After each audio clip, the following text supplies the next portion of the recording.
The only way I saw to keep us ahead of this game was to work up some kind of highway hazard. That's where the hose comes in. You see, diesel exhaust is loaded with hydrocarbons. Now, if you mix hydrocarbons with water, you get what scientists call immiscible liquid. Immiscible.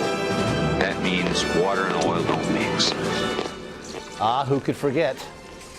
It's a classic after all, MacGyver. Actor Richard Dean Anderson portraying that secret agent who used his talent for unconventional problem solving and an affinity for balsa wood to save lives. Well, the series is back, brand new cast.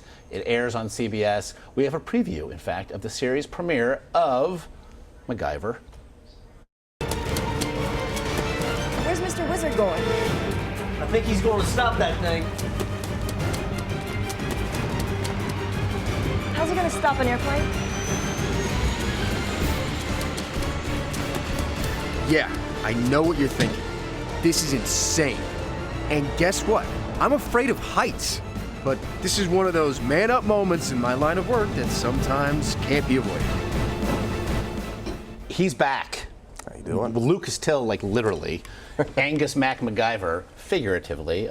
Lucas, thanks for being here. Absolutely. Appreciate it. Obviously, the original. Yeah. For those of us of a certain vintage, it actually existed before you were but a twinkle in the eye. Oh yeah, it literally. Of your parents. 2 years before I was even born, it started. So. How familiar though were you? And admittedly, I know a bit of the backstory. So at least maybe your father had been branded. Oh yeah. Prior to your arrival. Oh yeah, he was. He was. We definitely called him MacGyver when I was a kid. I'm serious. He actually. I've been doing these interviews, and I was talking about how he used to hijack my class projects when I was a kid, and just do them for me. So the diorama of California, like with plaster of Paris, Correct. or like exactly. the science experiments. I have a picture, and he brought it to my trailer, and he framed it himself, right? And it's an old project where make a picture out of lollipops or sticks and whatnot. And it was like a plane that he had made, but it was because he's an aviator, so of course. so and his could actually fly. Yeah, and take down the other kids. Exactly. Yeah.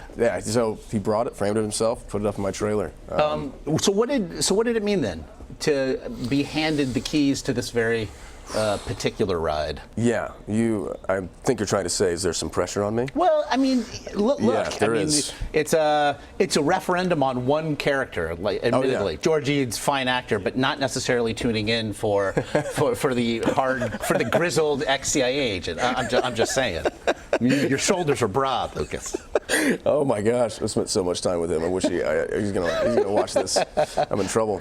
Well, it is a lot of pressure. I don't know. I kind of just you can't think about it too much. But you gotta like it. I mean, this role sat there. Do I like it? Yeah. Oh man, yeah. We've had this conversation recently. I couldn't imagine if they got someone who didn't want to do all the fight scenes. Yeah. Wasn't good at putting the MacGyver stuff together. Because I mean, a lot of the times we're not rehearsing this. We go, boom, here's a pack, and they go, all right, this step, this step, this step, and I just love doing that so much. And they're like, how did you do that? I was like, I don't know. I like doing this stuff. I couldn't imagine if I didn't.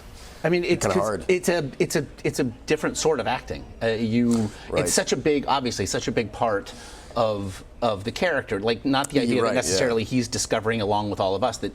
When you see the balsa wood and the chewing gum, like you see the solution long before any of us do. Yeah, exactly. It's it's like you're there with me, because I have to discover these things, and then I have to figure out how to do them, and they mostly work, actually. They mostly do. Which is good. Yeah. Which is bad because there's going to be lots of lawsuits when people actually start trying to do these things in real life. Okay, so it brings me to and this is something I've always thought, not just about this show, but also about the time and the place where we're in. And understand, people are watching this interview right now on Roku and PlayStations as much as anything. Oh yeah. Okay, so we're in this digital age. We're in the era of Google. Yeah. Problem solving. Frankly, and now I sound like the guy yelling at you to get off my lawn. But problem solving ain't what it once was. You don't have to problem solve when you can just pull up. I understand what you mean. And so it's a very retro. Just the fundamental aspect of this character is like awfully retro now. Absolutely, no. There's a character who is. I mean, I'm speaking for Peter Lenkoff, who is the creator of the show, but. She had to be created so that I could just do MacGyver stuff because there's so much technology now, and it's not, CSI Cyber, or I've never actually seen that show. I don't know if that's what it's about. But you know what I mean? I'm not going to spend the whole episode. It would be boring if you watch me do technology stuff all the time. You want to see him doing stuff that the original did. So we had to have someone who compartmentalizes all of that, and I think we did a good job. Were you given pause by the mullet, which was as much a part of this character as anything? I think that was part of the reason I wanted to dive in, was hoping that they would, get those lustrous, the party and back lots going? I mean, I just had my hair done, but when I walked in, you look at that comparison. I mean, I will it's say, kind of close. It's uncanny. Yeah, it's kind of close. It's as far as you can go without actually having the mullet. I don't know what you'd have to ask a hair person what the actual subtle differences are there, but pretty close. Okay, so but then apparently this is us digging into the archives.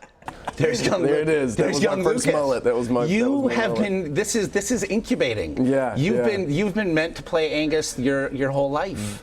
Guest business in the front, but definitely party in the back. And that's what the mullet's all about. As somebody who's had a lot of film work as well, how do you find the production schedule of, again, a series that asks a lot of you very personally? Yeah, it does. I was saying this earlier. It's my family. Well, I'm shooting in Atlanta now. Yeah. I'm from outside of Atlanta. I'm from Marietta.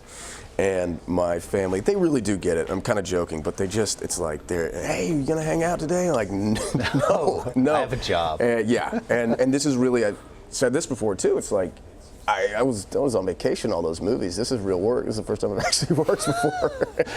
It's crazy, but it's just as rewarding. So. What do you creatively? What do you make of where we are in that? Here we have a reboot of a classic character. You've also participated in the X-Men franchise. A lot of tent poles now, hearkening back to characters, frankly, that predate you. Oh, absolutely. Do you think, and have you found, especially with the first season now underway of shooting, that there are just new stories to tell with characters with whom we're very familiar? Yeah. I used to get so upset with the reboots, and then I guess maybe we've just been doing it so much that they've gotten it right. Yeah. You know what I mean? Yeah. And I'm not going to tell you how to feel about my show. I'll let you watch it and decide for yourself. But I think, I don't know. I don't even remember what the question was now. Well, but you answered it. Nice. I'm going to get you out of here on this good. one. We saw in the clip the narration, the voiceover is a part of it. It's a essential part. It's a way to exist in the character. What's that been like, especially as a storytelling device? Well, first of all, it's really nice because when you are working these hours, I get to I look at it and it's like, oh my gosh, I got to talk for so long. And then you realize, oh, that's voiceover. Oh, I can do that later. And you come in and you kind of tell the story afterwards. Yeah. So I can kind of just go in and it's usually on a MacGyver moment when I'm figuring something out and whatnot. So, and then I'm working on the weekends doing voiceover. I'm kidding. It's actually really fun. And I get to, I joked about reaching out to Sam Elliott to kind of do the voiceover as if he's me, in years later. But yeah, it's super fun, and I like good. doing it. That'll be the next series, right? Yeah, awesome. Hopefully so. Isn't every moment really a MacGyver moment? That's the question for everybody to take away from this. Lucas Till, he is Angus Mac MacGyver. Again, coming here on CBS. Looking forward to it, and thank you so much for being here. Thanks, man. I appreciate it. Yeah, this is fun.